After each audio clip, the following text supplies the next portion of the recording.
Teleamazonas presenta 24 horas con Milton Pérez y Diana León.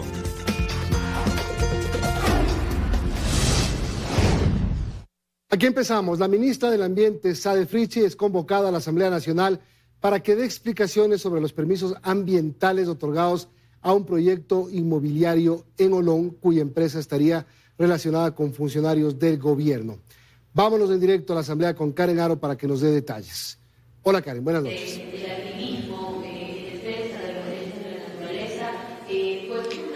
Así es, como están, buenas noches. Ninguno de los 5 ministros que fueron convocados a la Comisión de Gobiernos Autónomos de la Asamblea Nacional acudió, tampoco se han excusado. Fueron llamados para que den explicaciones sobre la construcción de un proyecto inmobiliario en Olón, en la provincia de Santa Elena. Sin embargo, esta comisión se instaló y recibe las comparecencias de comuneros y también de activistas ambientales. Pero ¿qué pasó más temprano? El Pleno de la Asamblea Nacional resolvió aprobar una resolución para convocar a la ministra de Ambiente para que dé explicaciones justamente de esto, de lo que ocurre alrededor de este proyecto inmobiliario.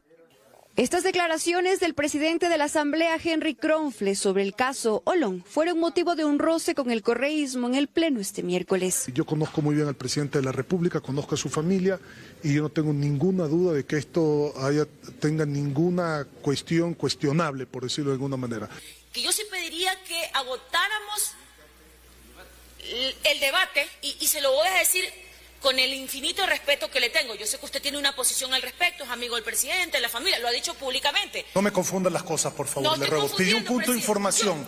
¿Cuál es el punto de información, por favor? El punto de información, presidente, es que no se cierra el debate. Ya, gracias, ese es su punto de información, voy a considerarlo. Muchísimas gracias. Pero no se meta conmigo en lo personal. No, yo no me estoy... No, a ver, presidente, yo no me estoy metiendo... Suspendo el punto 6. Y en medio de este cruce de palabras, el asambleísta Leonardo Berresueta le apeló a la presidencia Henry Kronfle. Pero hay cosas que a veces nos gusta escuchar, y una de ellas es esta, y es necesario que desde la presidencia de la Asamblea exista respeto para los 137 legisladores. No ha sido aprobada la solicitud de apelación. Superado el percance con 115 votos a favor, fue aprobada la resolución propuesta por Construye y la ministra de Ambiente, Sade Fritzsche, será convocada a este pleno para que informe sobre las condiciones de la entrega de licencias ambientales para la construcción de un proyecto inmobiliario en Olón, en la provincia de Santa Elena, cuya empresa involucra a la primera dama y otros ministros. Aparentemente se lavan las manos y no dicen lo que efectivamente está sucediendo. El asambleísta Adrián Castro, de ADN, con documentos en su mano, refutó las afirmaciones de Construye respecto del supuesto daño ambiental que este proyecto causaría. Cuando se pregunta sobre el esterillo Oloncito si forma parte del Sistema Nacional de Áreas Protegidas,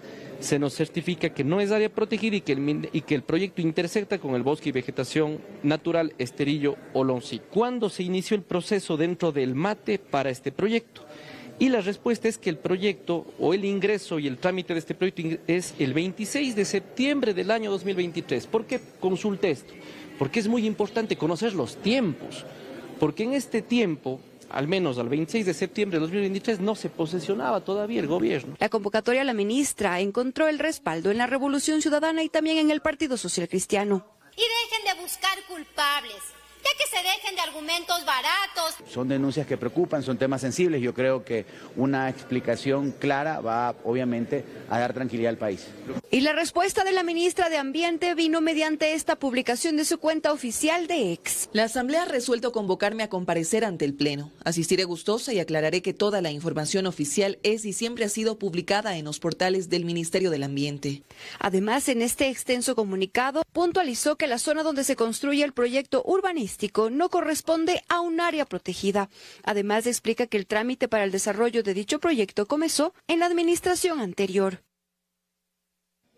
Y bien, para finalizar, nada más contarles que todavía hace falta que la Asamblea defina la fecha en la que será convocada la ministra de Ambiente. Esa es la información a esta hora. Continúan ustedes. Buenas noches. Buenas noches, Karen, gracias por la información. Y en la comuna Olón, en Santa Elena, el día transcurrió con normalidad. Los trabajos del proyecto inmobiliario comenzaron Durante la mañana se rellenó y aplanó parte del terreno frente al estero. Comuneros se mantienen en vigilia custodiando el estero para evitar que se tale un árbol más y se afecte el área protegida. Contrario al día martes, este miércoles ya no se observó presencia militar ni policial, pero las rondas en la vía principal y zonas aledañas continúan. Una sentencia de la Corte Constitucional de 2021 restringe las construcciones en zonas de manglar. El esterillo Oloncito, donde se pretende levantar el proyecto inmobiliario de una empresa vinculada al presidente Noboa, fue declarado bosque protector por la presencia de este ecosistema. ¿Qué se puede hacer y qué no en los manglares? Es una pregunta que desde la Corte Constitucional fue respondida en septiembre de 2021, cuando se puso sobre la mesa el Código del Ambiente, que entonces permitía la ejecución de otras actividades, como la construcción de infraestructura pública.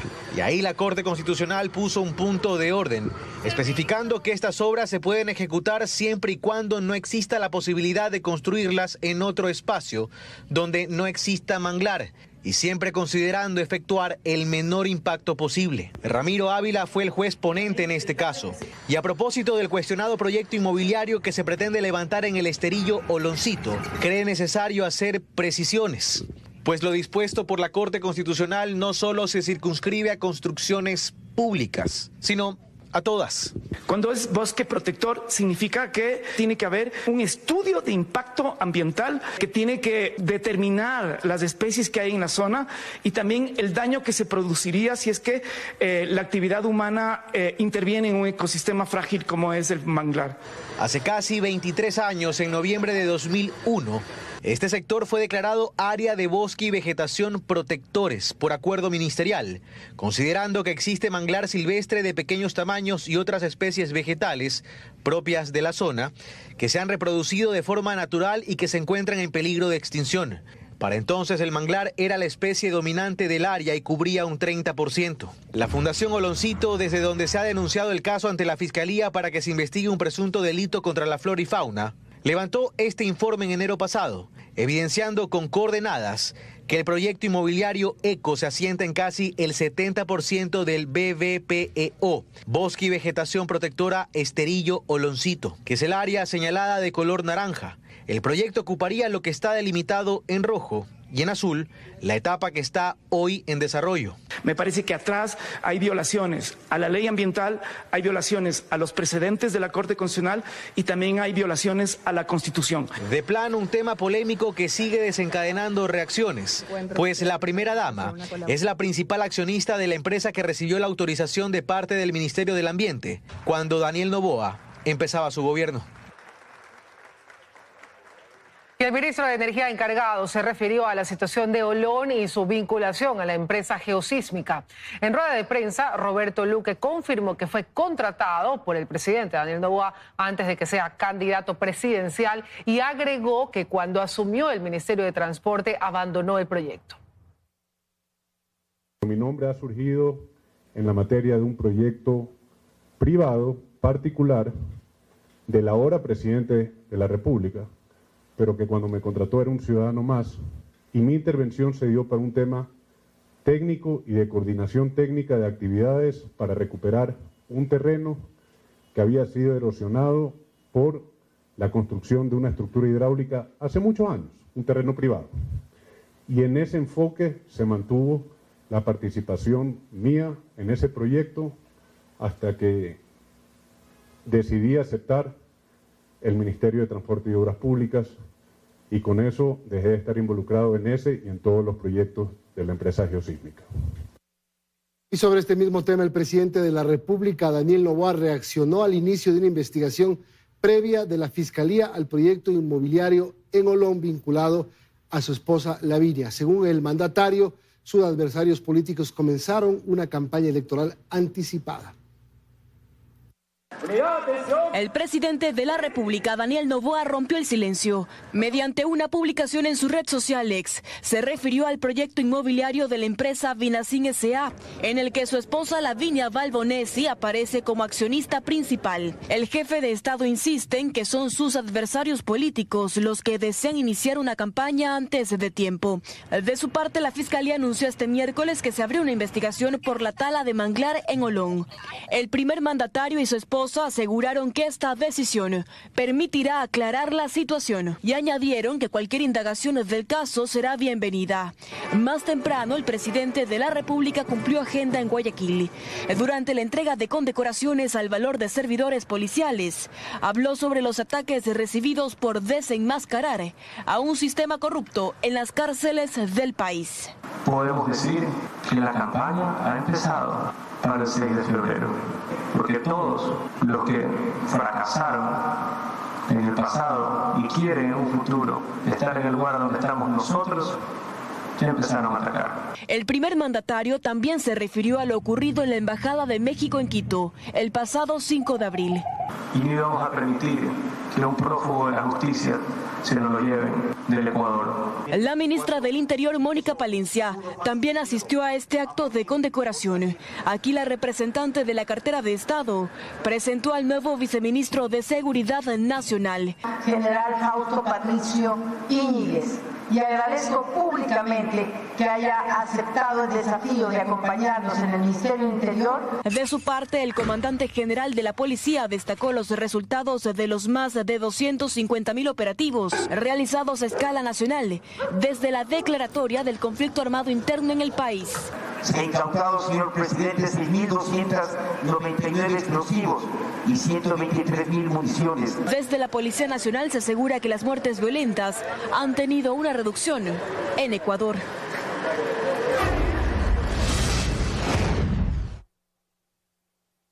Cuatro helicópteros de las Fuerzas Armadas se entran a revisión técnica luego del último accidente aéreo en Santa Elena que dejó 2 oficiales muertos. Las víctimas fueron sepultadas en Guayaquil. Así, en medio de honores y solemnidad, la Armada del Ecuador despidió a sus 2 oficiales fallecidos en el accidente de helicóptero en Santa Elena. El último adiós del piloto Wilson Borges y el copiloto Jan Ramírez se dio a la par de dudas y cuestionamientos de cómo 2 oficiales con más de 15 años de experiencia murieron mientras realizaban labores de pruebas y actualización. Para responder estas dudas, desde las Fuerzas Armadas se dispuso la creación de una junta de investigación que a lo largo de 3 meses o menos tendrá que esclarecer las causas de este siniestro. Pero dependemos también de la llegada de los técnicos de la Casa Bell. La aeronave siniestrada es un Bell 430 de fabricación americana y que data de 1997, es decir, exactamente de 27 años atrás. Como este tipo, Ecuador adquirió 5 helicópteros entre el 2008 y 2010. Actualmente los otros 4 helicópteros de este mismo tipo se encuentran en tierra. Esto debido a revisiones técnicas a las cuales serán sometidos. Y una vez que se tenga la certeza de que no tienen ningún problema, se permitirá su operación. Ahora las fuerzas navales tendrán que buscar la manera de sustituir con otras naves las operaciones no menores que realizaban los Bell 430, pues en estos helicópteros se perfila todo el Golfo de Guayaquil para combatir el narcotráfico, la delincuencia en alta mar y la pesca ilegal. Adquirir elementos para la defensa lleva bastante tiempo. Con los helicópteros que tenemos vamos a cubrir las necesidades. Pero no es el único hecho aéreo que ha enlutado a Ecuador. En menos de 2 semanas, un helicóptero del ejército también se accidentó en el sector de Tigüino, provincia de Pastaza, dejando 8 tripulantes fallecidos. Se conoce que en esta aeronave el presidente de la República, Daniel Noboa, anteriormente había realizado sobrevuelos. La Asamblea Nacional ratificó el texto aprobado en la Ley de Desconexión Digital, con lo que se ratifica la causal de acoso laboral, obligar a un empleado a estar pendiente de su celular fuera del horario de trabajo. Con 101 votos afirmativos, 1 voto negativo, 0 blancos, 19 abstenciones. Ha sido aprobada. De esta manera, con mayoría, la ley para prevenir el acoso laboral finalmente irá al registro oficial, pues este miércoles el Pleno de la Asamblea Nacional resolvió de forma definitiva como causal de acoso la no desconexión digital, es decir, la obligación a un empleado de estar pendiente de su celular fuera del horario laboral. La asambleísta ponente del informe, María Teresa Pasquel, argumentó que la objeción del primer mandatario inobservó fallos de la Corte Constitucional. Eliminar estos temas sería atentar contra el espíritu de esta ley, que es prevenir todo tipo de maltrato laboral. La norma se acoge al convenio ya existente 190 de la OIT y por ello se determina en este caso la ratificación. Recordemos que fue a finales de marzo que el presidente de la República, Daniel Noboa, realizó 11 objeciones a este proyecto de ley. Argumentó que se está desvirtuando el concepto de acoso laboral porque la desconexión digital estaría ligada únicamente a los contratos de modalidad virtual y que no todo contacto durante la desconexión digital, tiempo de descanso, permisos y vacaciones, se pueden entender como acoso laboral. El presidente en su veto intenta convencer que se elimine esta causal. Todo vínculo laboral hoy es la conexión digital. Todos aquí nos comunicamos por el celular. Esta propuesta fue respaldada por la mayoría de bancadas. Fuera de esta jornada laboral, todo lo que pretenda quitarle al trabajador el derecho al descanso, el derecho a la familia, es acoso laboral. Actualmente, según el acuerdo del Ministerio del Trabajo, el acoso laboral puede ser sancionado con hasta 20 salarios básicos, es decir, con $9.200. Eso además que con la entrada en vigencia de esta ley, se tendrá que disponer a la víctima medidas de reparación y apoyo. ¿Ya te cierro? Sí, ahí cierro. Está otra vez. Seguimos, amigos. La siguiente semana tampoco se registrarán cortes de luz, según informó el ministro de Energía encargado, Roberto Luque. Sin embargo, todo dependerá del estado de Coca-Cola Sinclair.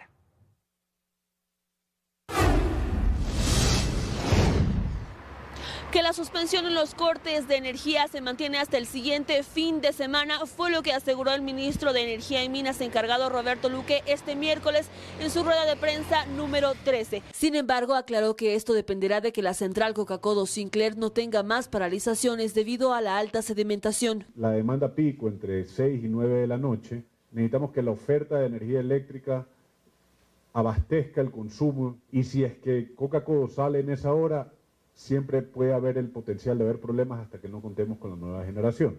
Entonces, de manera general, no va a haber cortes la siguiente semana. En cuanto a la compra de barcazas termoeléctricas, el funcionario detalló que aún están en análisis cuántos megavatios se necesitan, sin embargo, ya se habla de al menos 2 barcos. En Guayaquil tenemos 170 megas indisponibles que si se mantienen se pueden recuperar y en eso también estamos trabajando. Hay contratos ya vigentes con fechas de entrega establecidas de nuevos megas. Es muy probable que vaya a haber un barco generador por 80 megas y es muy probable que vaya a haber la compra de un barco generador. Lo que sí está confirmado es que en la ciudad de Quevedo existirán cortes este viernes o sábado debido a que una de las líneas de Transelectric entrará en mantenimiento.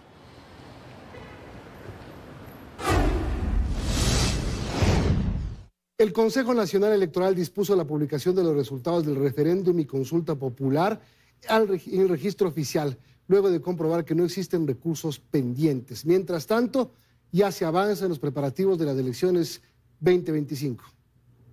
Finalmente, el Consejo Nacional Electoral aprobó este miércoles por unanimidad los resultados del referéndum y consulta popular. No existen recursos pendientes por resolver respecto a los resultados definitivos. En este sentido, disponer su publicación en el registro oficial. Ya corresponderá a las autoridades competentes proceder de conformidad con lo que establece esta consulta popular. ¿Qué significa? Presentación de proyectos, por ejemplo, ante la Asamblea Nacional, o que la misma Asamblea Nacional tenga que tomar las decisiones que corresponden para ajustarse a el pronunciamiento del pueblo ecuatoriano. Pero el trabajo del CNE no ha terminado. De hecho, los preparativos para las elecciones generales de 2025 avanzan. De acuerdo con el calendario, los ciudadanos tienen hasta el 11 de mayo para registrar su cambio de domicilio. Que se han realizado a nivel nacional 95.803 cambios de domicilio. En el exterior tenemos un total de 12.475. Posteriormente, el 12 de septiembre se convocará oficialmente a las elecciones generales y el 13 empezará la inscripción de candidaturas. Para esa fecha, las organizaciones políticas tienen que estar ya reconocidas, tienen que establecer estos procesos de definición de sus candidatos. La campaña electoral desde el domingo 5 de enero del 2025 hasta el jueves 6 de febrero. El debate presidencial será el domingo 19 de enero. Así, las elecciones para binomio presidencial y asambleístas se llevará a cabo el 9 de febrero de 2025 y en caso de existir segunda vuelta, esta sería el 13 de abril. El concurso para elegir al defensor público está a puertas de concluir por encima de las amenazas en contra de los comisionados ciudadanos de selección y denuncias que señalan al mejor puntuado del proceso. El Consejo de Participación tiene previsto designar a esta nueva autoridad la próxima semana. Esta es la última oportunidad que se les da. Caso contrario, vamos a terminar con ustedes de manera judicial, pública y políticamente. Es la segunda ocasión que amenazas de este tipo llegan al correo electrónico de la Comisión Ciudadana de Selección del Defensor Público, un proceso que está en su recta final y cuenta ya con sus mejores puntuados: Daniel Frías Toral, Byron Guillén y Jorge Ballesteros. El mensaje, que fue leído en medio de la sesión número 4 de la comisión, exige descalificar a los dos primeros. Destituirlos a Frías y Guillén. Es la última oportunidad que tienen.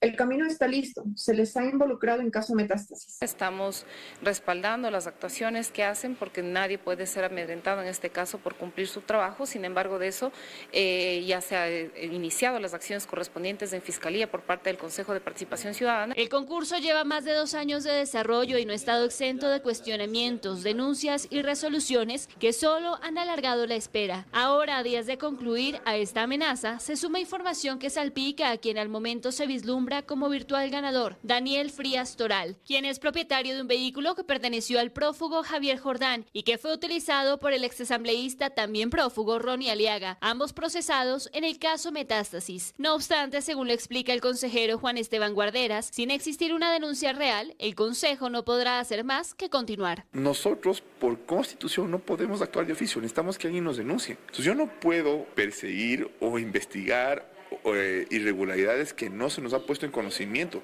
La fase de impugnaciones ya pasó. El Consejo de Participación resolvió esta tarde las recusaciones que se presentaron en torno al proceso. Concluida esta etapa, la Comisión Ciudadana de Selección tendrá 2 días para remitir al Pleno del Consejo el informe final con el nombre del ganador. En 2 días más se procederá con la designación.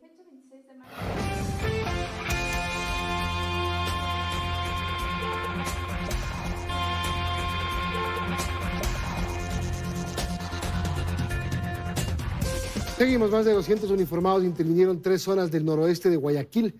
Los operativos dejaron 10 detenidos que pertenecen a bandas delictivas, según la policía. Las intervenciones policiales iniciaron a las 5 de la mañana de este miércoles, simultáneamente en los sectores de Ciudad Victoria, Ciudad de Dios y Monte Sinaí, en el noroeste de Guayaquil,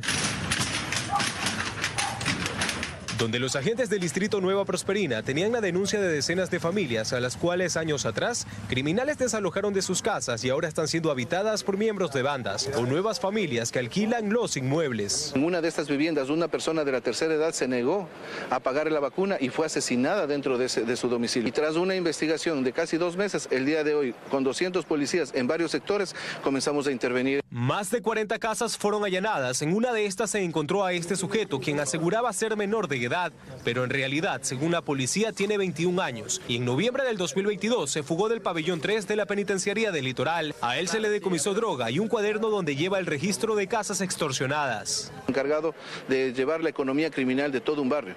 Durante el operativo, que duró cerca de 4 horas, se logró detener a 10 personas. A ellas se les encontró incluso camisetas con los logos de la banda delictiva Los Fatales, una de ellas elaborada con manchas rojas, haciendo referencia a manchas de sangre. Toda esa narcocultura que lo que hacía es hacer de que los menores sean parte de las estructuras delictivas.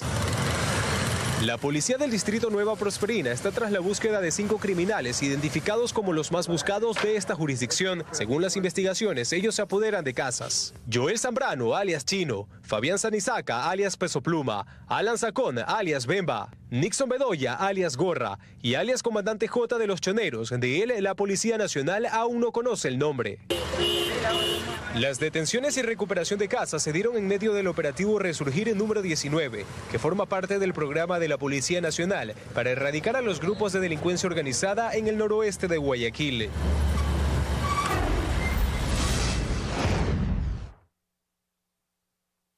Continúan las críticas sobre el manejo del metro de Quito. Ediles denuncian otros problemas con este sistema de transporte, mientras que la veeduría ciudadana se suma a los cuestionamientos sobre la falta del contrato de mantenimiento.